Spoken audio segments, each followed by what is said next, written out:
it's Nick. So, I'm wearing the same outfit that I wore on my last video because I'm filming 2 videos in one day because I just wanted to film. So, here I am. I know I was going to start doing mental health help videos every week, but with my schedule, I just can't really do that right now. But I am trying to make them as soon or as often as possible. So, with that being said, this is another self-help video. So the topic for today's video is mental health with transitioning.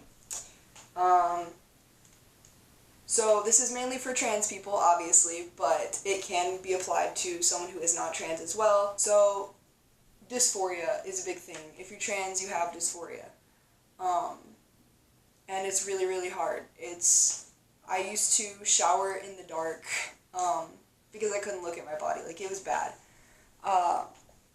And I completely get it. And honestly, if you're trans, the dysphoria is always going to be there. But it helps a lot when you're able to transition.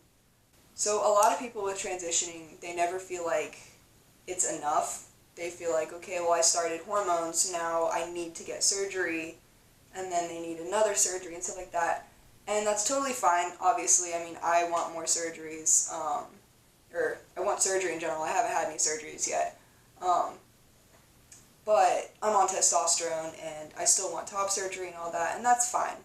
But it's important to learn to be content, and I think the best way that I've been able to learn to be content with where I'm at in my transition is realizing that I'm a work in progress. I'm not a complete piece yet. I'm not a complete unit yet, and I don't think I ever will be. And until the day I die, I will continue to be working on myself. And that's in every aspect of my life, but especially my transition.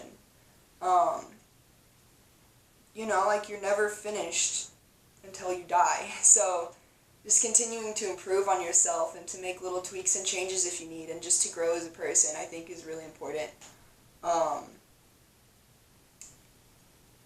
And just, I'm on testosterone, which is really good, but my chest makes me really dysphoric, and I want it removed, but I can't get it removed yet because I don't have the money and I need to wait a little bit. And the way I'm learning to be content with that is just realizing that all I need to do is hold on a little bit longer and realize that I am a work in progress, and that it is okay that my body is different from other people's bodies. I think one of the worst things that you can do being trans, and every trans person does this, comparing your transition to other people's. So that could be when, like, if someone started testosterone before you, or if someone passes better than you do physically,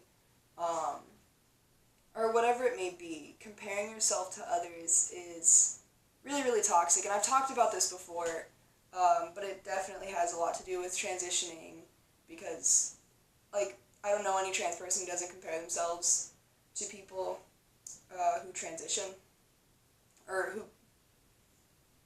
who don't compare themselves to other people's journey with their transition.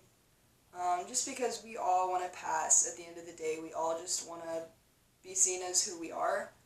And for some of us, that's harder than others, but we have to acknowledge that it's really hard for everyone, even the people who pass easy and who are able to transition faster than us, because if they weren't struggling, they wouldn't transition.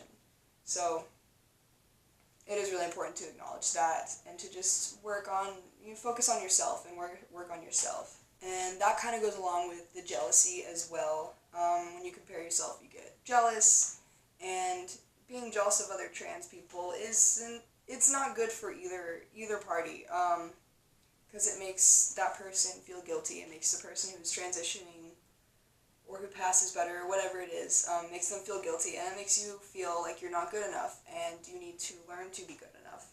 And the way to do that is to work on not comparing yourself as much, and trying not to be jealous. And it's really hard not being jealous of someone, especially when they're further along in their transition than you, or you're not where you want to be.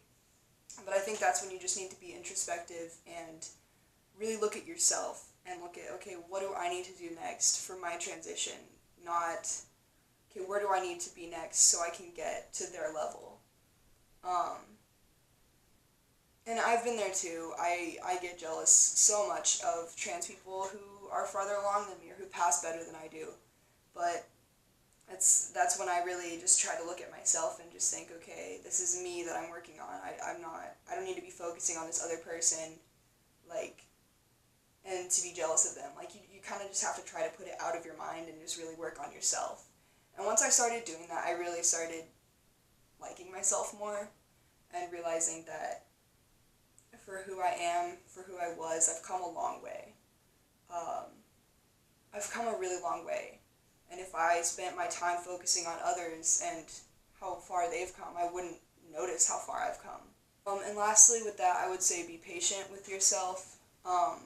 Everyone's transition looks differently. Everyone has different complications, and that's okay.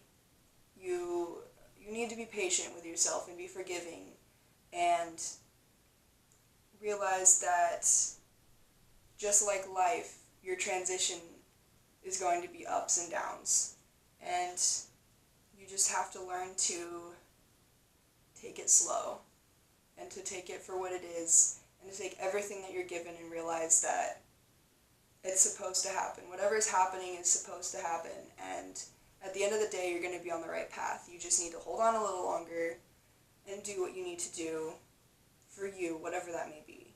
Always do what's best for you and what's safest and healthiest for you. Alrighty guys, so that's it for this video. Thank you so much for watching. Thank you so much for your endless support and for being so patient with me and my crazy schedule. Make sure you leave me a thumbs up if you liked it, subscribe if you're new, and see you guys next time. Peace.